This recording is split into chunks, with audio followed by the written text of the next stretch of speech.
আচ্ছা তোমরা বলো তো বন্ধুরা, যারা আমার ভিডিওটা এখন দেখছো, এই যে আমার হাতে যে চেনটি রয়েছে, এই দেখাতে পাচ্ছি চেনটা, ভালো করে দেখো সবাই।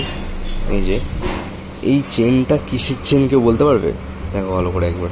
তারপরে আরেকটা জিনিস দেখাচ্ছি, যে হাতে যে ব্রেসলেটটা রয়েছে, তোমরা কি ভাবছো? হয়তো লোহার বা অন্য কোনো ধাতু দিয়ে তৈরি হয়তো। তারপরে যে হাতে একটা আংটি রয়েছে, এই একটা আংটি, ঠিক আছে।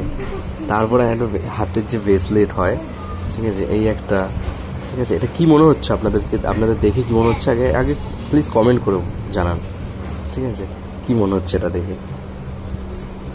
দেখুন আমার হাতে আর চেন রয়েছে, কালারটা জাস্ট দেখুন একবার। আমি আপনাদের যদি বলি এখন একটা কথা, আপনারা হয়তো বিশ্বাসই করবেন না। আমি এখন যে জায়গাতে অবস্থান করছি, অর্থাৎ থাকছি, দিল্লির একটি জায়গা। তো এখানে আবহাওয়াটা এরকমই। এই যেগুলো কিন্তু যেগুলো দেখাচ্ছি, এটা কিন্তু রূপো, ঠিক আছে, এটা কিন্তু রূপো প্রপার। তো রূপো কিন্তু এখানে যখন আসবেন আপনি, এখানকার জল নয়, এখানকার বলতে পারবেন না কিন্তু জলটা খারাপ এখানকার। যে জল খারাপ বলে এরকম চেন এরকম কালার হয়ে গেছে সেরকম নয়। এখানকার যে আবহাওয়া, এখানকার হাওয়া এতটাই মানে ডেঞ্জারাস। রূপো বিশেষ করে, সোনার চেন এরকম হয় না, যে গোল্ডের চেনগুলো যাতে হয়। দেখুন আমার গলায় একটা আছে, এটা কিন্তু কালার একটু চেঞ্জ হয়নি এখন অবধি। বাট রূপো যেটা আছে, রূপোর কালার, আপনারা যদি এখানে আসেন, এখানকার আবহাওয়া যদি লাগে আপনাদের গায়ে রূপোর ওপরে, সঙ্গে সঙ্গে কিন্তু কালো হয়ে যাবে রূপো। দেখাতে পাচ্ছি, ঠিক আছে। দেখুন এটা আমার চেন ছিল, চেনটার অবস্থা একবার ভালো করে দেখুন, আমি দেখাই। দেখুন চেনটার অবস্থা একবার ভালো করে। আর হচ্ছে হাতে রয়েছে দেখুন একটা ব্রেসলেট।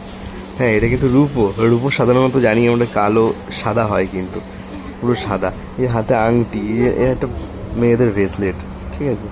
দেখুন কত সুন্দর, কিন্তু দেখতে এটা লুকিংই আলাদা ছিল এক সময়, কিন্তু এটা পুরো ব্ল্যাকে পরিণত হয়ে গেছে, মনে হচ্ছে পুরো একদম দেখে যে লোহার। এই যে আংটি, রিং, রূপোর রিং, দেখুন কি অবস্থা। মুক্তোর আংটি দেখবেন, মুক্তোর আংটির অবস্থা দেখুন। এই যে হচ্ছে মুক্তোর আংটি, মুক্তোটাই সাদা দেখা যাচ্ছে, বাকি দেখুন মানে একটা কালো ভাব এসে গেছে। হ্যাঁ, কালো ভাবের থেকে বড় কথা হচ্ছে যে একটা আলাদা রকম একটা কালো ভাব। এই কালো ভাবের মধ্যে গ্লেজিও রয়েছে একটা, দেখুন কেমন গ্লেজ ভাব এসে গেছে একটা। হ্যাঁ, জানি না এখানকার হাওয়াতে কি রয়েছে, তবে জিনিসটা দেখে অবাক হয়ে গেলাম। হ্যাঁ, মানে যেটা গোল্ডের জিনিস ইউজ করে এখানে, সে কিছু হয় না। সোনার জিনিস, এই গোল্ড কালারের জিনিস কিছু হয় না, কিন্তু রূপোর জিনিস ভাই ডেঞ্জারাস সত্যি। আমি জিনিসটা অবাক হলাম এবং আপনাদের সাথে ভাবলাম শেয়ার করি জিনিসটা, তো এই জন্য ভিডিওর মাধ্যমে তুলে ধরলাম জিনিসটা। তো এরকম কোনো আপনারা কিছু জানেন, এরকম কোথাও আছেন দিল্লিতে বা কিছু, এরকম কোনো জায়গায় কিছু হয়েছে, অবশ্যই কমেন্ট করে জানাবেন আমাকে। আর এটা কী জন্য হয় সেটা জেনে থাকলে অবশ্যই কমেন্ট করে জানাবেন।